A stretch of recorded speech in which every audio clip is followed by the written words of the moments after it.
When time first began, the Eternal gave life to powerful beings of light, the Drakeels. But as misfortune would have it, the power given to these creatures awoke in them only a boundless pride and an inexhaustible thirst for dominion. Shaken by this betrayal, the Eternal banished them to the deepest abyss of Dracomundus. It was there, in the depths of the earth, that they twisted into the monstrosities that we know today as dragons. Alas, possessed more than ever by hate and vanity, the Banished refused to admit themselves defeated. Through their voices, they persisted in corrupting humanity. Through their blood, they defined the land we call our home. From that moment on, mankind would live in fear. Fear that one of the Dragon Lords, the most powerful of the Banished, would one day return to the surface. With the support of his Dragonkin, Saw Ichnog succeeded in escaping from his subterranean prison. And brave souls, guided by the light, rose up and vowed to push him back. Soldiers of the Order, righteous and faithful to the Eternal, who suffered body and soul after coming into contact with draconic corruption. Rare were those who remained impervious to the depraved whispers of the dragons on the outskirts of this gaping breach. One such person was Godefroy of Clairval, Grand Knight of the Order of the Eternal.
The voice of the Dragon Lord blighted people's spirits and petrified their bodies, instilling terror and madness into those who heard it.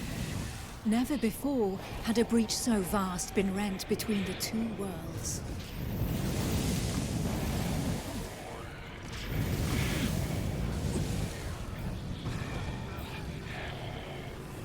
It was here, at this wound between worlds, that the corruption was most potent.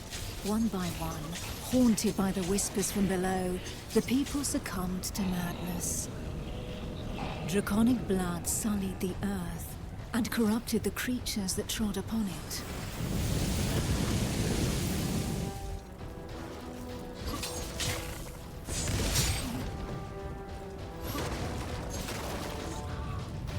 Pitiful in their wretchedness, and too weak to resist the command of their new masters, they drank the blood of the dragon and gave in to depravity. Thus enslaved, they were twisted into ghastly monsters, mockeries, Dragonkin.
Men, women, children, animals. For as many slaves as there were devoted to their cruel masters, just as many grotesque monsters blindly obeyed any order given to them by their dragon lord.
Only the most righteous of souls, guided and supported by the Eternal, were able to resist the corrupting call that led the living to damnation.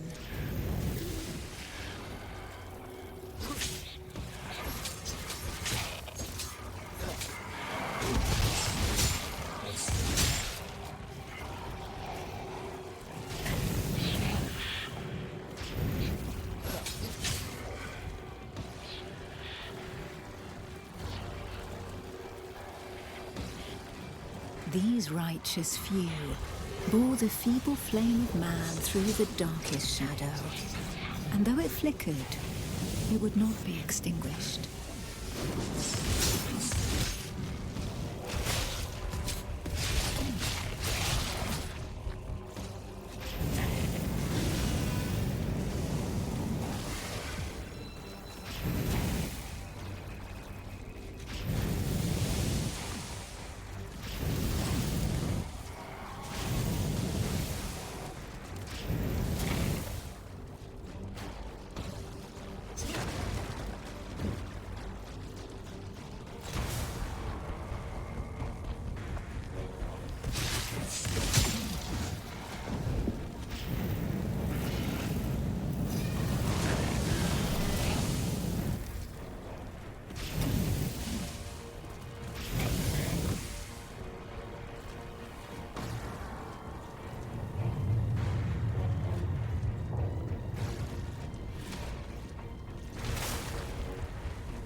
Filled with these fleeting embers of hope, a few brave souls founded an alliance to carve the first breach into draconic defenses.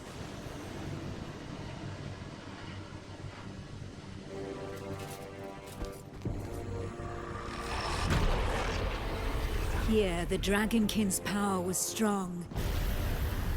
It fused our world with that of the Banished.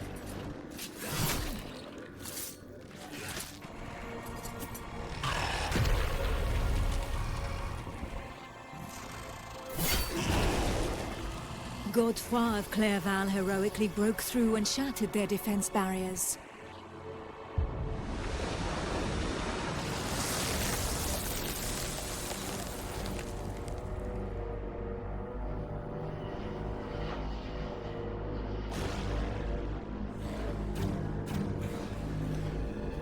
This act of bravery, a feat of the righteous alliance of men, allowed me to lend aid to the Knights of the Order of the Eternal.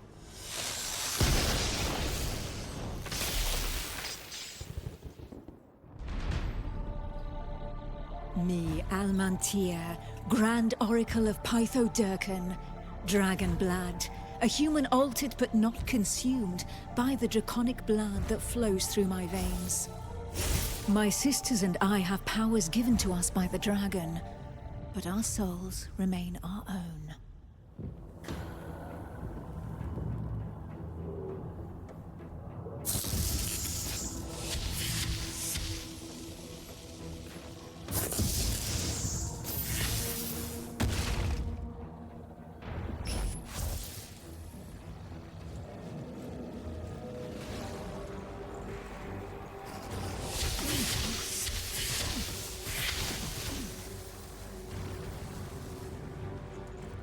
neither dragonkin nor entirely human, and afforded extraordinary abilities by our forebearers.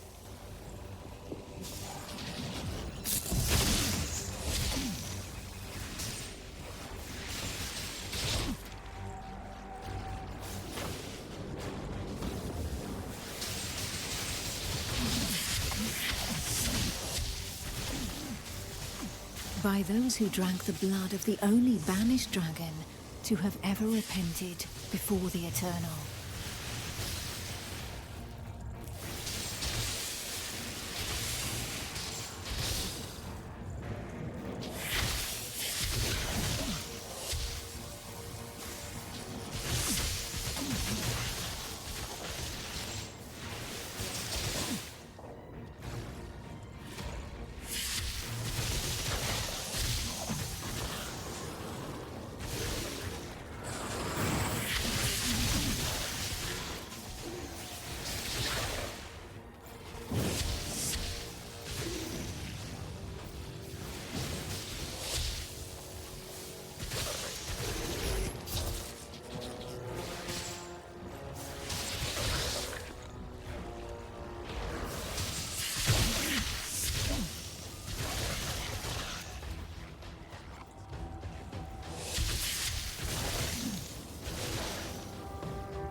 These few drops of draconic blood connected our thoughts to those of the dragons.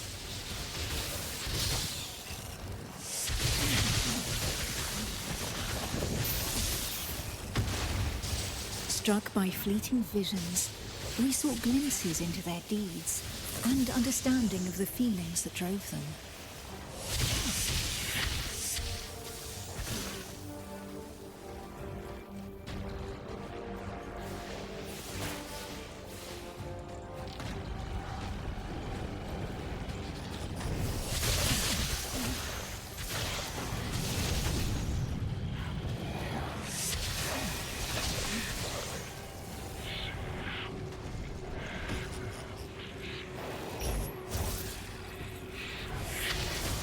With that understanding came a vulnerability.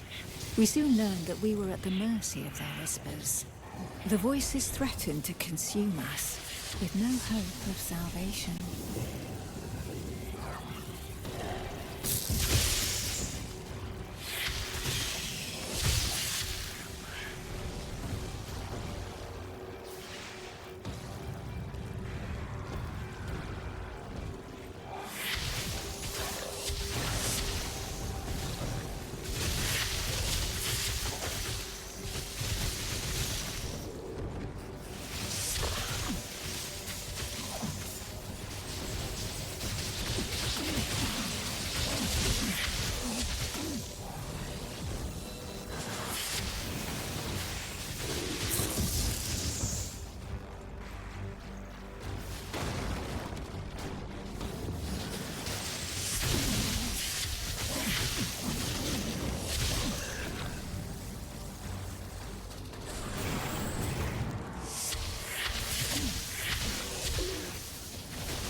But the formidable link that connected us to the dragons had also awakened something within us. We lived strong in the certainty that the Eternal had pardoned us for the draconic corruption in our veins.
Our civilization fell alongside the blue dragon Pythodolkin, forcing us to live amongst men in the city of the Order of the Eternal.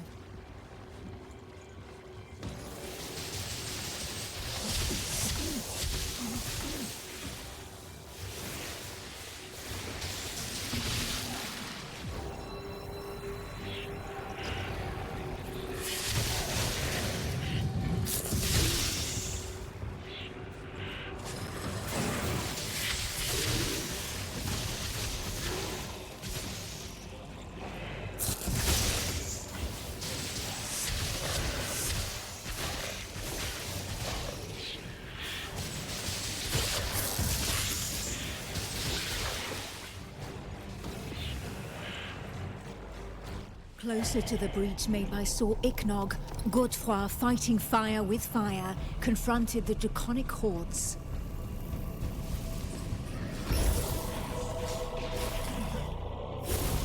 I battled by his side, but my strategy was less direct.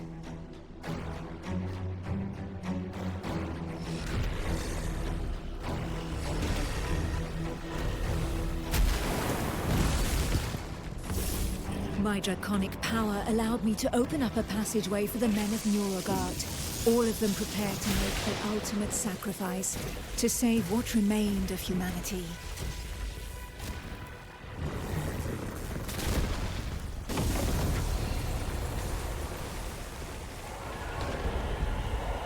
Once this invisible barrier had been breached, they knew that their lives would hang by mere threads. But these warriors from the north cared little for the uncertainties of our plan.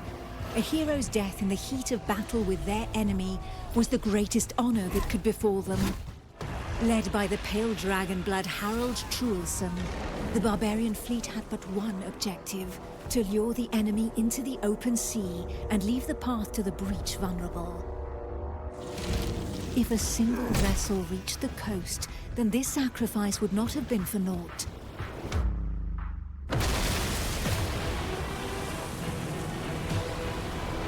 Harold Truelson reached the hostile shore and avenged those fallen from the Toriel clan.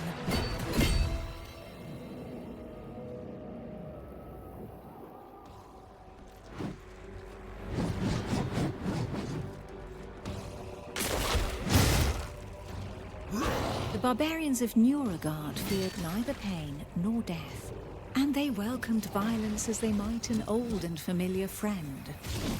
Truelson knew this friend better than most.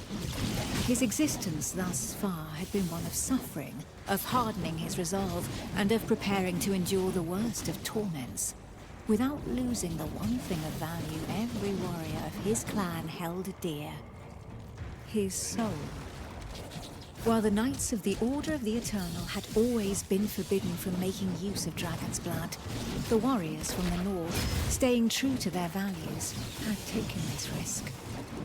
A select few, highly trained clansmen, risking their lives in the process, had successfully imbibed the pale dragon's blood without succumbing to the corrupting voices. Among them was Truelson. To become a dragon blood barbarian, he paid the ultimate price and cast away a portion of his humanity. In exchange, he received draconic powers that he put to use for the Toriel clan, the Eternal, and humanity at large. And even if all others, from Montesky to Nurogard, recognized the courage and sacrifice of these brave warriors, there was not one that did not also regard them with sincere disgust. While there could be no doubt of their loyalty to Toriel, defender of the Eternal, their bodies, defiled by the dragon as they were, drove the rest of mankind to reject them. Truelson, for his part, cared little for his appearance. What did this matter after all, as long as his soul remained intact?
The pale dragon blood had achieved his goal. The Alliance's plan, as unlikely as it was to succeed, could run its course.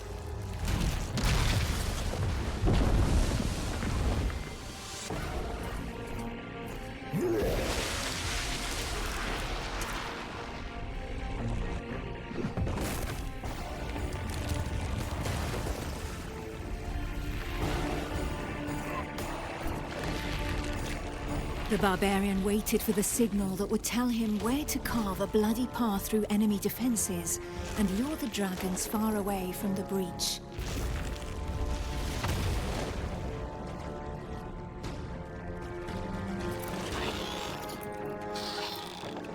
The Kongirati nomads, every bit as proud and as fearless as the warriors from the north, joined the alliance of men to help push back Sor Iknog, the Crimson Dragon. Sitting astride their draconic hybrids, these tracker archers faced the dragons steadfastly and seemingly without fear. Not one would allow the enemy to make easy prey of them. Hides, wings, teeth, blood. For the Kongirati, each draconic monstrosity was not only a threat, but also a quarry from which they could gain valuable resources.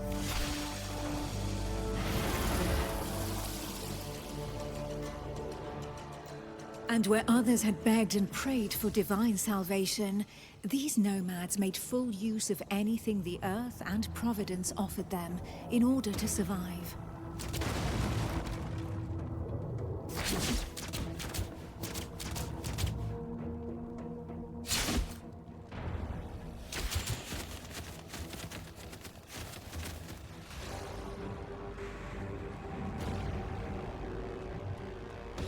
Their master tracker, Eula, however, did not see things in such stark shades of black and white. Of all those who made up their number, she was the first to recognize the value of this eternal light. She rejected neither the ancestral traditions nor the tracking of the Dragonkin, who had made it possible for the Kongirat to excel in the arts of potions, alchemy, poisons, and draconic hybridization. How long would her people be able to continue traveling freely if the corruption were to poison the entire world? It was for this reason that she joined the Alliance of Men.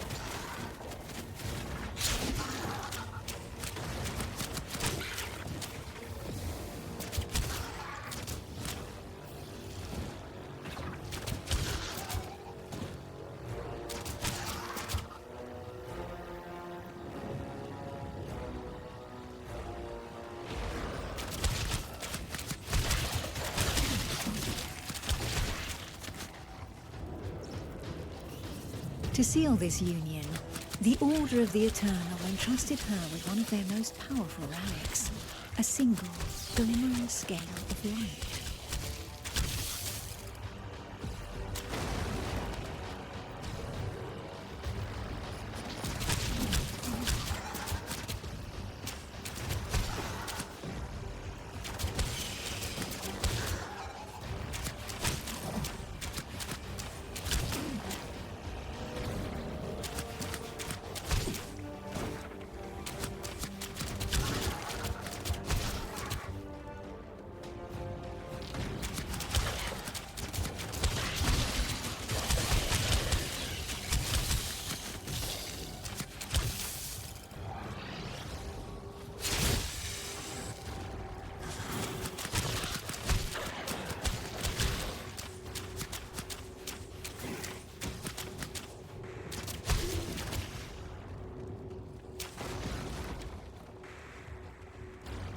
If the legends are to be believed, this scale had been pried from the hide of one of the Drakeels in the heat of battle, back when these beams of light had pushed back the banished dragon lords that ventured too close to the surface.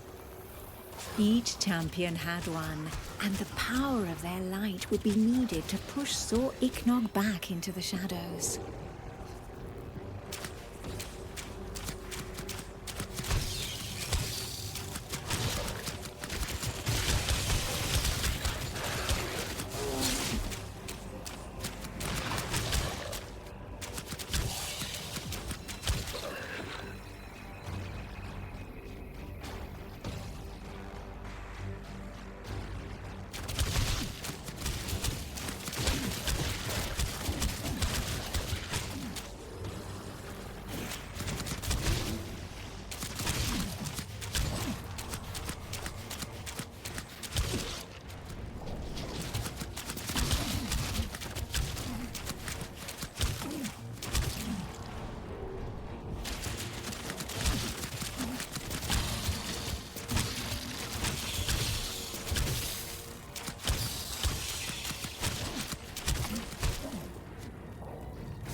It was up to Eula, armed with her Scale of Light, to cast the invocation.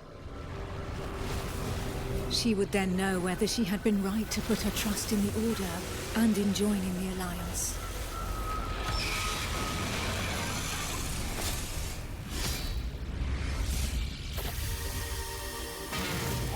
The power of the light was like nothing ever seen before. We heard the Dragon Lord howl into our minds, racked with pain and rage.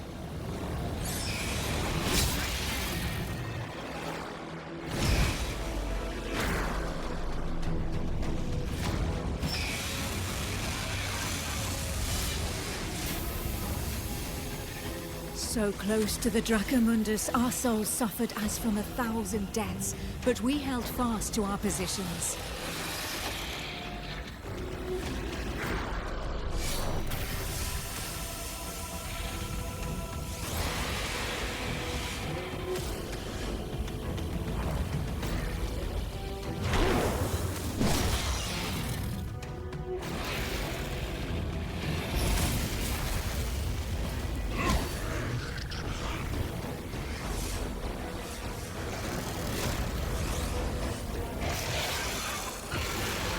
Inch by inch, the divine light pushed the corruption back into the breach. And it was thus that the Banished Lord Sir Ichnog disappeared once more into the shadows, where he would suffer eternal retribution.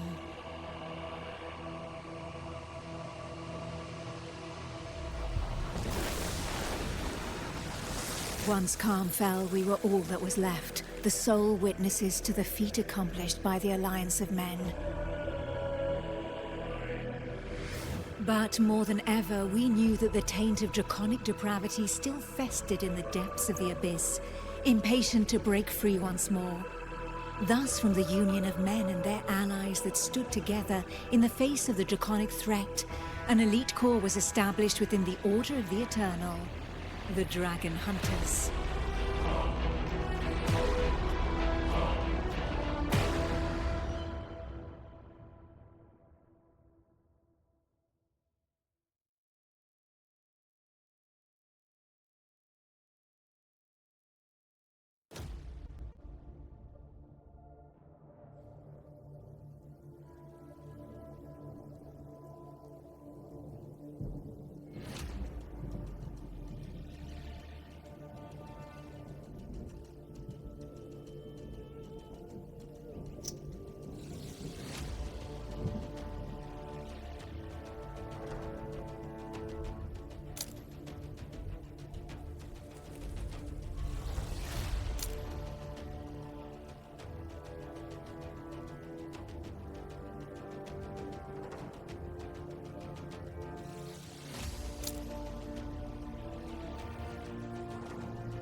Who knows?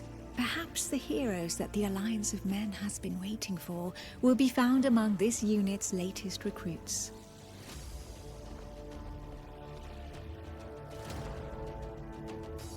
Finally, the trail picks up here, and the tracks are still fresh. We must be close. They must think us far behind. As if they could think we'd let them go after they killed one of our own. We'll avenge your brother, Yorn. Have no fear about that. Apprentice, stay close to us and watch your back. Don't let any Dragonkin get the drop on you. There they are. Nicely done, Song Khan. They seem to have gathered here. That's why my brother was unable to get away. He was ambushed.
The Dragonkin in the plains are not usually so organized.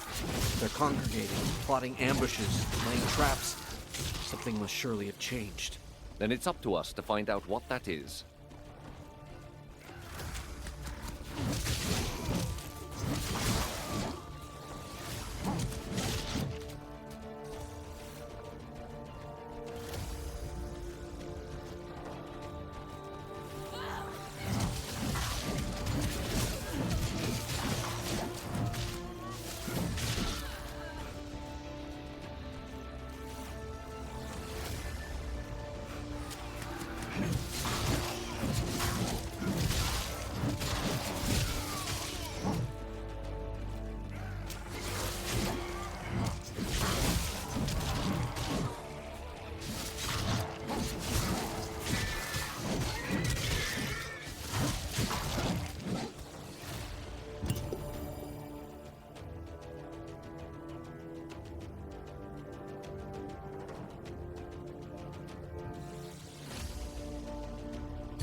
It's a Dragonkin idol, and the ground, it's soaked in dragon's blood.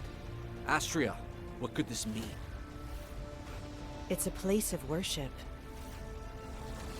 Take cover! Dragonkin! They've come to defend their sanctuary!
Is anyone hurt?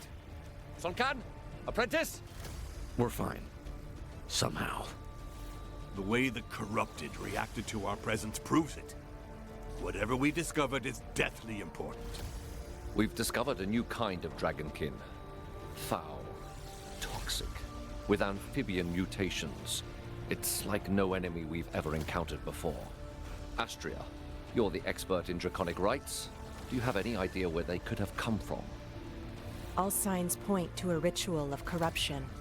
And from the sheer amount of blood spilled here, we can assume they have enslaved a host of victims. Wait a moment. Their poison seems similar, like mine. The statue is crafted from black willow. It must be from the Jaxara's swamp. My clan's caravans used to stop for supplies there, before passing through your lands. So far from here. Could the Dragonkin have carried this idol all the way across the plains? There would have to be countless adepts among their number if so. We must warn the Council of Montesky without delay.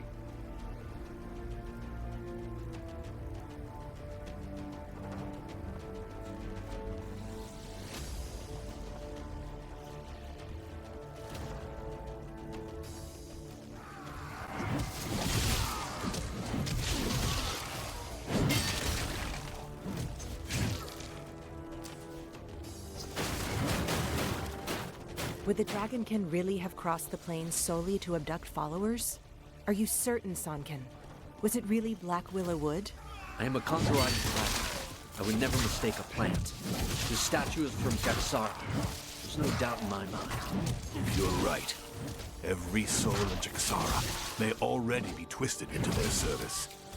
Let us only hope they are not planning to launch an assault on Monteskai.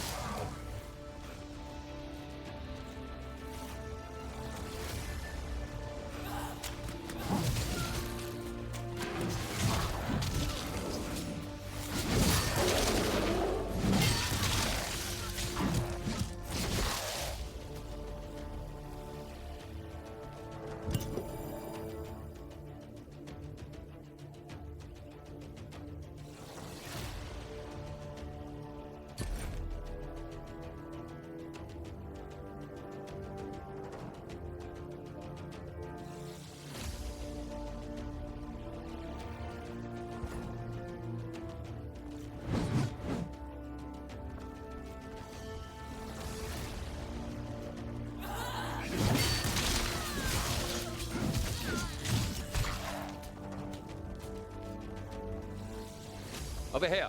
Let's follow the path back to Monteskai.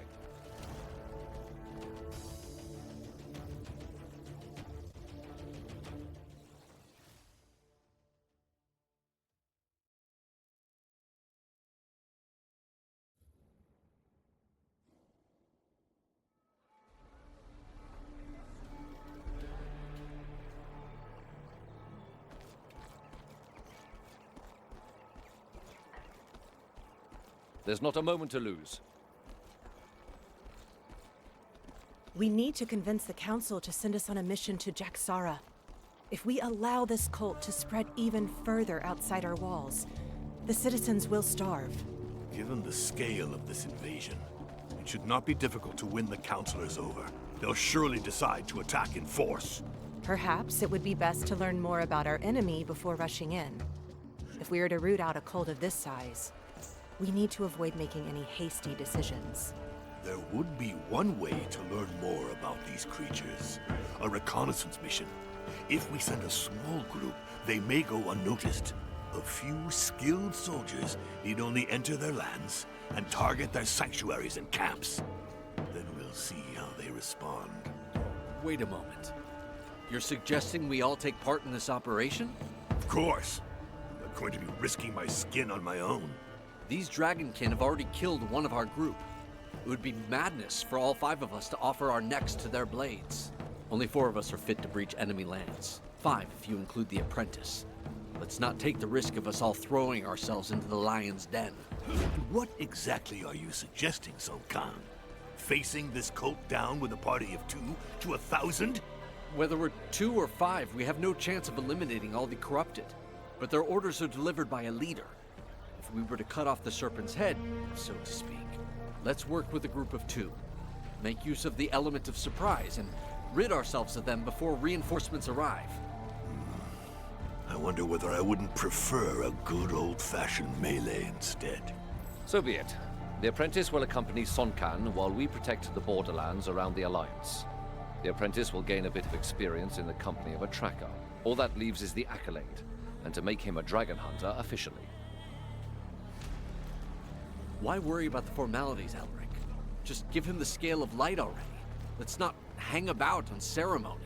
These pledges may mean nothing to you, Nomad, but may I remind you that we are in Monteskai, capital of the Order of the Eternal. And it is this order that, if I may say so, leads the Alliance, welcomed you into the city, and protects the scales of light. We have made enough compromises as it is. So, your custom should be respected, to the detriment of our own? Be reasonable, Tracker. Need I remind you that your caravans would no longer exist had we not closed the last gates of the Eternal? If we had truly wanted to be rid of your traditions, it would have happened long ago.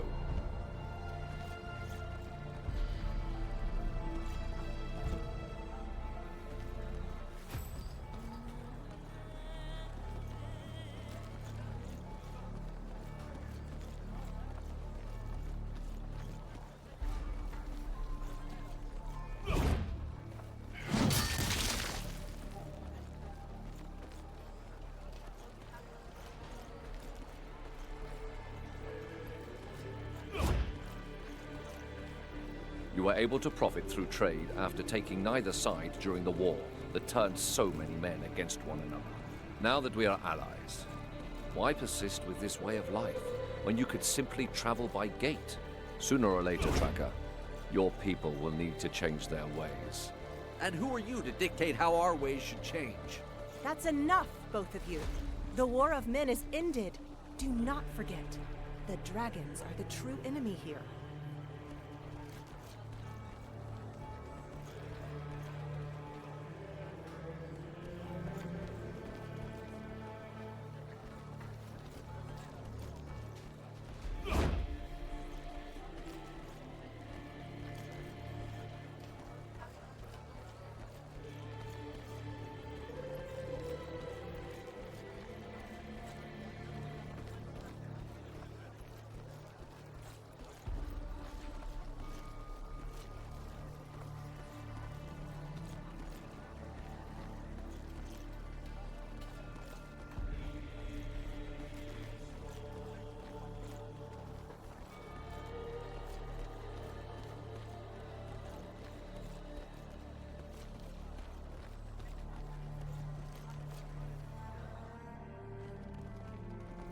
The Dragonkin number more than ever, and they are rapidly gaining ground. We will need to strengthen the city watch, at the very least. The dragon hunters have returned. Who knows? They may have even brought us some good news. Please forgive this intrusion, councillors. Alas, Grand Tracker, I fear I do not bring the news you are hoping for. Speak, Hunter. As you ordered, we found the Dragonkin that killed one of our own. In doing so, we discovered an ascendant cult, one which swells in number. They are practicing corruption rituals in the plains around Monteskai. According to Sun Can, the idols they are using are from Jaxara, and the ground there was drenched in dragon's blood. I fear that their intentions have been made all too clear. They have come to desecrate the plains? This close to Monteskai? How have they been able to escape our notice for so long? We will need to act before they are able to launch an assault. With your permission, Counselor, allow me to conduct a reconnaissance mission into enemy territory together with the apprentice. I know these lands well, since the Conqueror used to trade here. 2 hunters against an army of adepts? You cannot be serious. The Dragonkin have flooded the plains de Clerval, and redoubled their assaults against my clan. This hunter strategy would allow us to combat them on several fronts. This is so. Allow Sun Can and the apprentice to gather information at least. I will oversee them, and if there is need for it, we will call them back. I suggest we put our trust in our hunters, Auspex. And what of the apprentice? He is ready, Auspex. Then your plan will have my support. High Priest Cornelis, proceed with the accolade. Kneel, apprentice. Today, before the Eternal, you commit to our fight against the dragons until they draw their last breath, to hunting those who serve them, to sealing the breaches to their vile prison of Dracomundus forevermore, to ridding humanity of their corruption. As a token of your sacrifice, please take this scale of light. It is a relic of Miriel, the Drakiel who, long ago, managed to banish these ungodly creatures together with the Eternal. It will protect you from the corrupting influence of their voices. Today, it will make you a protector of humanity, a blade of the Eternal, a hunter of dragons. Arise, hunter. Non Draco sit mihi dukes. Let not the dragon guide me.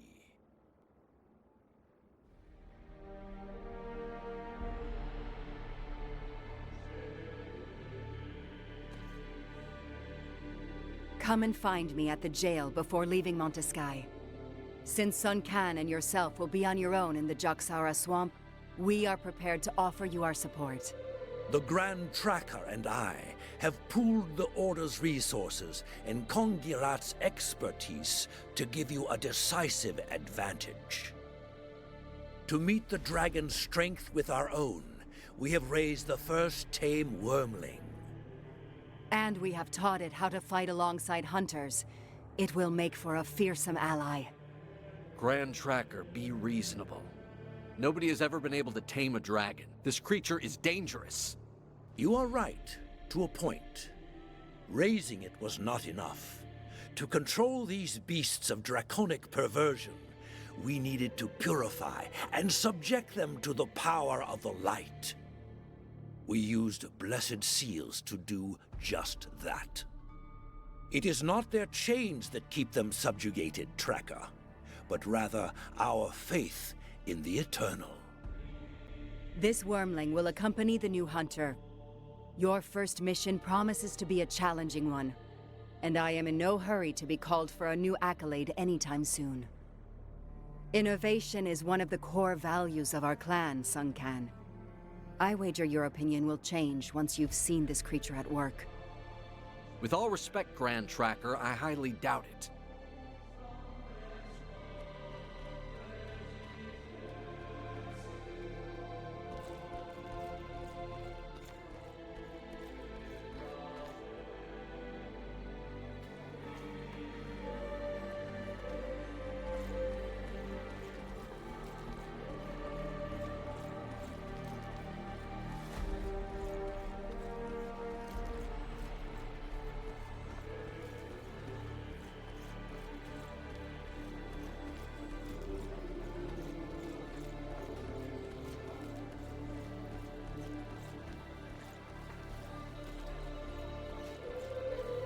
Follow me. I'll be waiting for you here.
This wormling will add its power to your attacks.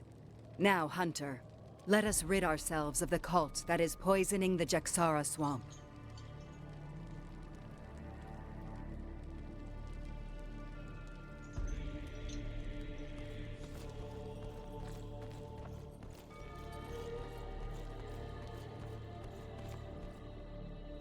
Keep an eye on your wormling.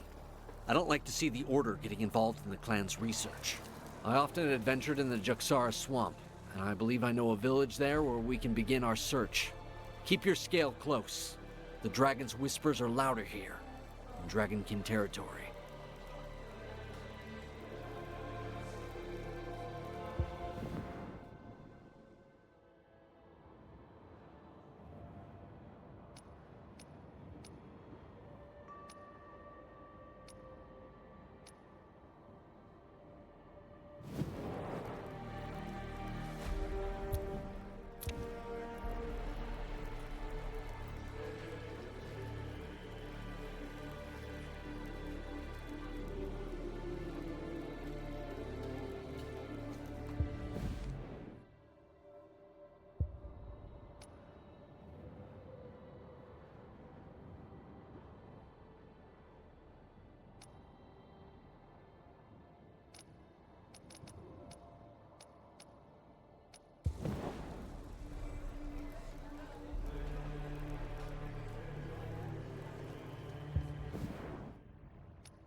We must remain vigilant. This part of the plains has not been cleared. No doubt it will be infested with Dragonkin.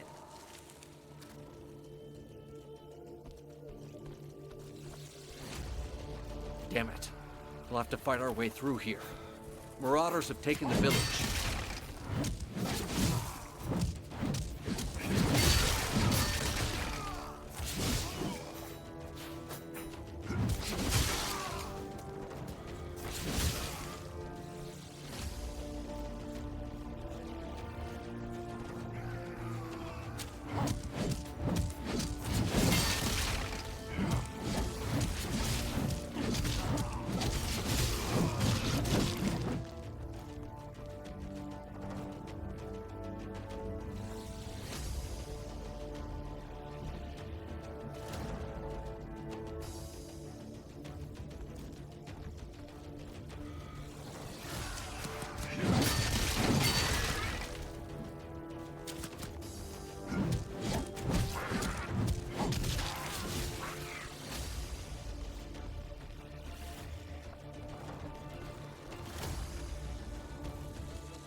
farm to the east is being attacked. I beg of you.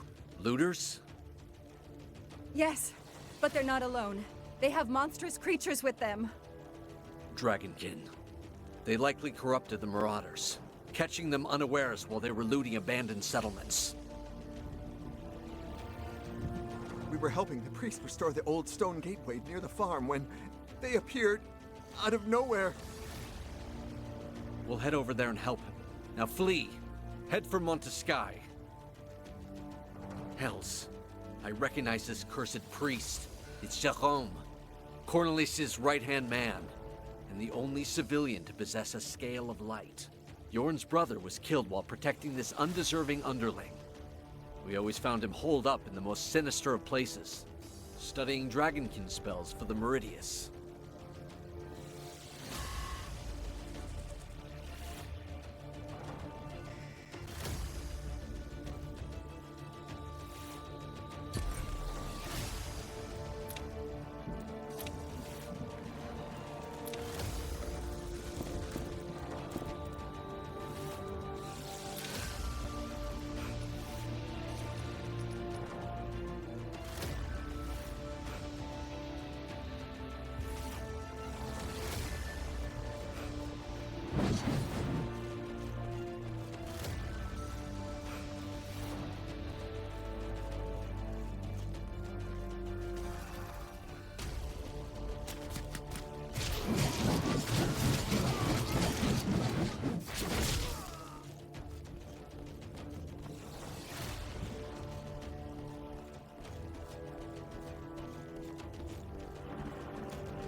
To me, hunters!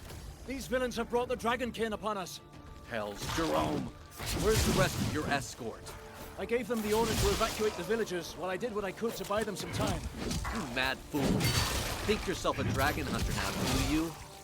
In the Eternal's name, keep your distance.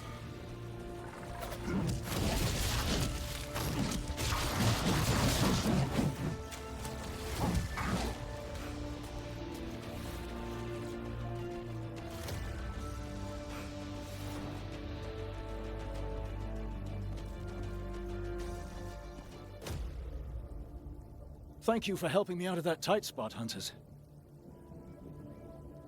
What are you doing here, Jerome? Restoring a gate, or so say the villagers? Don't tell me. Well, in truth, follow me, and you'll understand.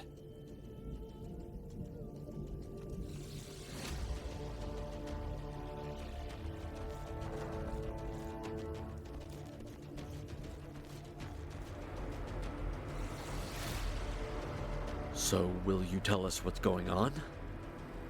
The Dragonkin cast some manner of spell upon this gate. Nobody knows precisely what they intended to do, but Meridius Cornelis is afraid they may yet put it to twisted purpose. The gates of the Eternal are connected to one another by the Great Light Lamps, which the Order once used itself back during the time of the War of Men. They were sealed when the Kongarati trackers joined the Alliance. We need to break this spell. Indeed. And to do so, we need to reopen this gate and reconnect it to the city using a scale of light.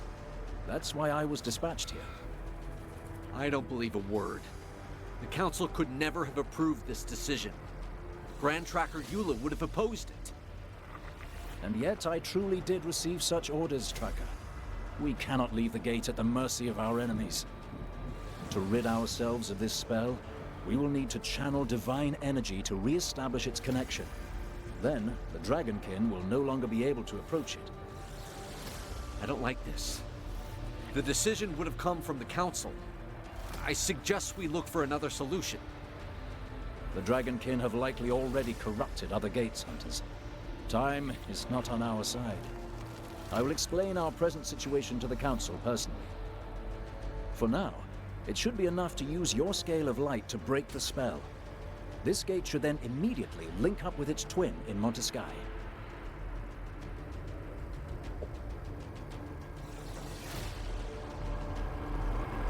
How magnificent!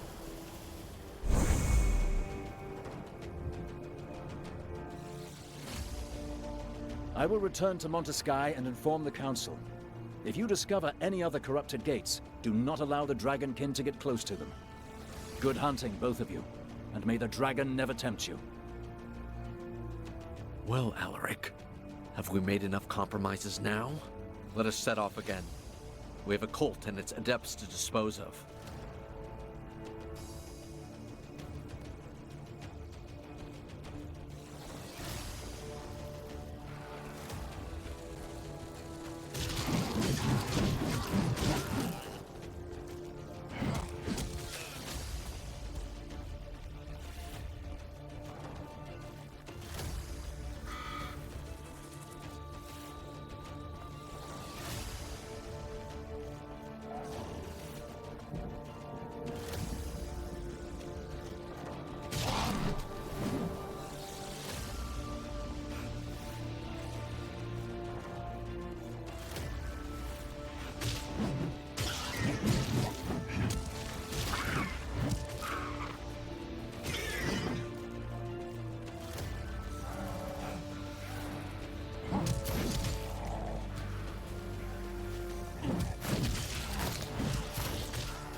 We've crossed the frontier. If we were to remove our scale of light now, we risk falling prey to the dragon's whispers and the corruption that their words sow, and not even a single sign of combat. The people living here must have abandoned their homes, or worse. We're definitely heading in the right direction. Over here!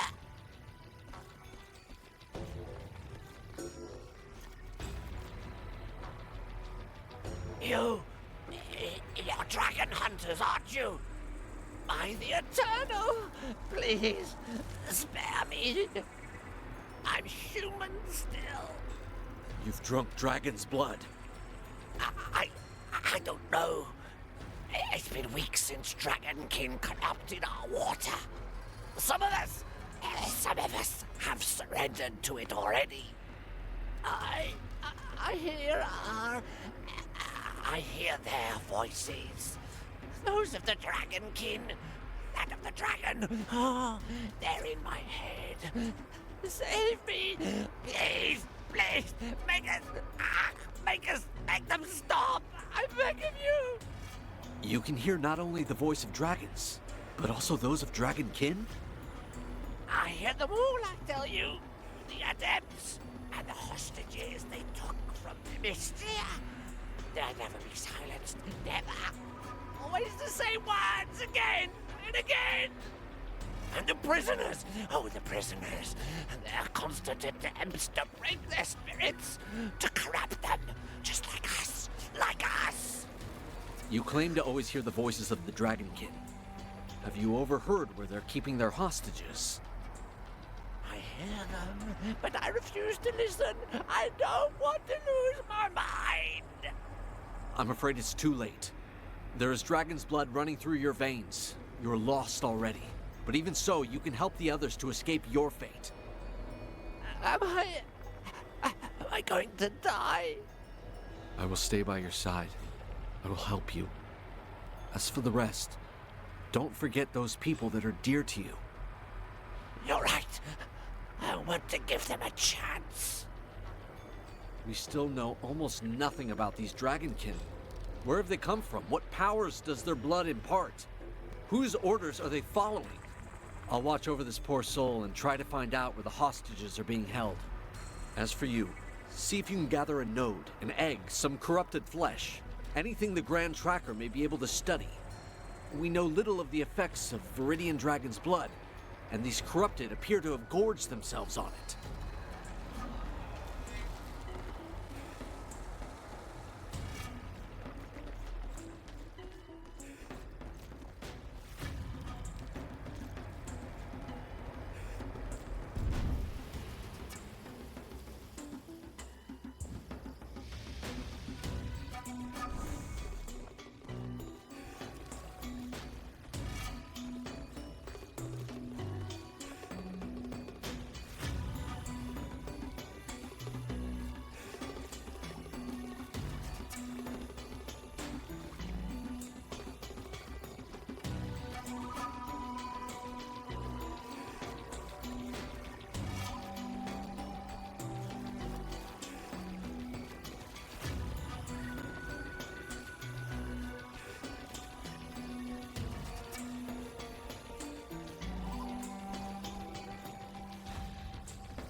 I'm happy to see that you came out the other side alive.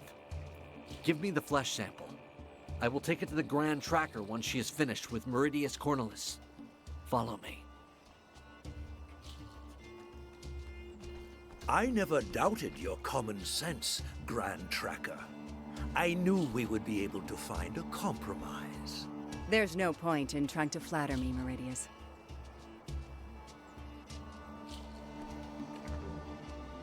We have returned, Grand Tracker. Did you complete your mission? We identified the location of the Adepts. These Dragonkin are capable of communicating through thought, like bees from the same hive.